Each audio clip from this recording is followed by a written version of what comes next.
I want to be known as the meditating president. I would like to be a president who is myself. Okay,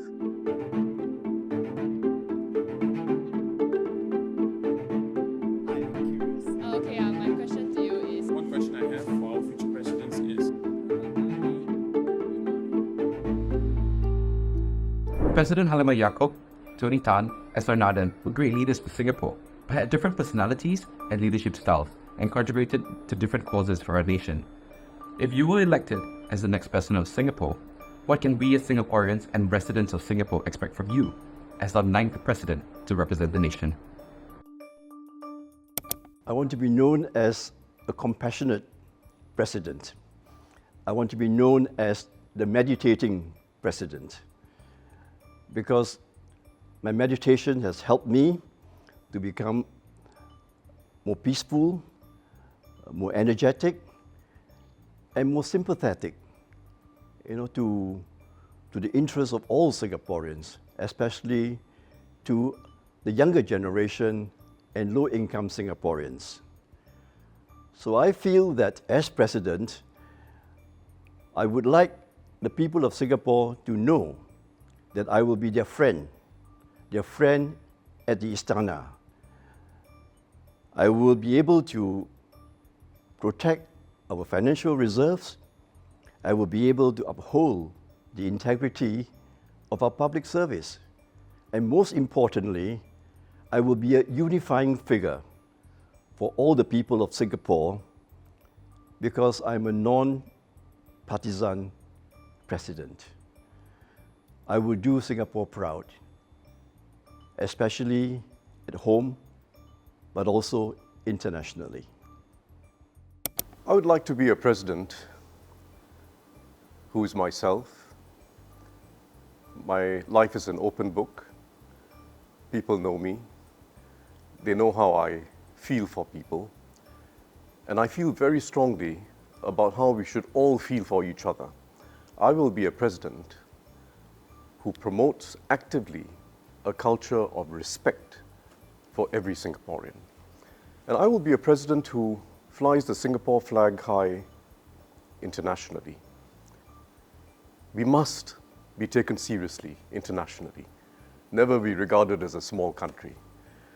And of course, I will be a president who will make sure that the reserves are governed wisely in the interests not just of today's generation, but future generations. And I'm a president who, because of my experience, will never be fooled on any matter to do with the reserves or on governance. I can never be fooled on the matter. But finally, I'll be a president with a heart for every disadvantaged group. Respect everyone, never look down on anyone, and make sure that no Singaporean is a nobody. One question I have for the future president is, with the rising mental health issues among the youths, what can the future president do to address this issue? Well, this is in fact a serious issue. It's a serious issue, by the way, all over the world, but it's a serious issue in Singapore. I think the first thing we have to do is, both for parents and kids, don't be so stressed when the kids are young. Don't stress the kids out. Give them time to play, give them free time. Don't spend so much time on preparing for examinations. The whole system has to help. The government is making changes in the education system to de-stress the system. I think parents and kids have to realize that life is a long game. It's a long game. You may not be number 1 or even number 5 in school, but life is a long game. You can keep learning and keep improving. So when we are young, we've got to broaden ourselves, have a range of enjoyable experiences, make friends, and don't let stress build up in our system. I believe that's very important. Enjoy ourselves when we are young.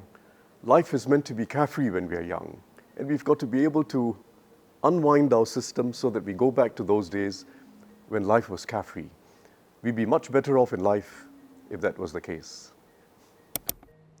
Mental health issues arise when our youth feels that they have to conform, they have to comply They have to perform to the expectations of their parents, their teachers, and their peers.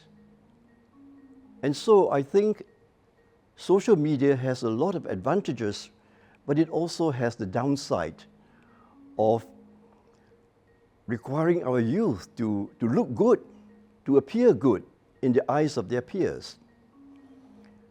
So I feel that one good way for our children to be themselves is to practice meditation, mindfulness, because I have discovered from my own experience that has helped me to be myself, to let go of images that I would like to portray to other people, or even images that I create for myself. So it's very important for all our children, our youth, to have confidence in themselves. So I think meditation is perhaps the best way that I have learned of addressing mental health issues. I was wondering that if you become president, how will you be celebrating? Well, first, of course, I make no assumptions as to whether I'm going to win this contest. Never let over-optimistic assumptions get to your head. We've got 1 week left in this contest. I take that 1 week very seriously, and I hope every Singaporean will vote for me. If I do win, if I'm lucky enough to win, I'll basically celebrate the way I've always done. Just meet up with every volunteer and friend who's been helpful in some way, have a good laugh, talk about all the stumbles we made, talk about all the things that we did well, and just talk about ourselves. Friendship and love for each other is what keeps us going through life, through the ups and downs. I've been through downs before. I've been through major downs. But it's the friendship of close friends, associates, that kept me going. And when I do well, I return it. We are all together. And that's the way to celebrate. Celebrate with each other, the goodness in each other. Never mind how great you feel at that moment. It's the goodness in each other. If I become the president with the help of the people of Singapore, the first thing I would celebrate is that we have had an election for the elected presidency. We should celebrate that we have been able to honor the office of the president by not having a walkover. And whether it's Mr. Tharman or myself who have the fortune of being elected president, we would have been elected president with a mandate from the people. So that is cause for celebration. I would also celebrate by thanking everyone, all the people of Singapore, for making me so happy in the last 7 days and in the days to come, because I can feel that my efforts to come forward has been appreciated. And I will celebrate by kneeling down and thinking of my mother who cried when I was a 12-year-old boy with no money to buy school books. I would like to celebrate by remembering my mother and say, Mom, your son has become the president of Singapore. Answers. Thank you. Well done. Thank you. Very good. Thank you. Great answer.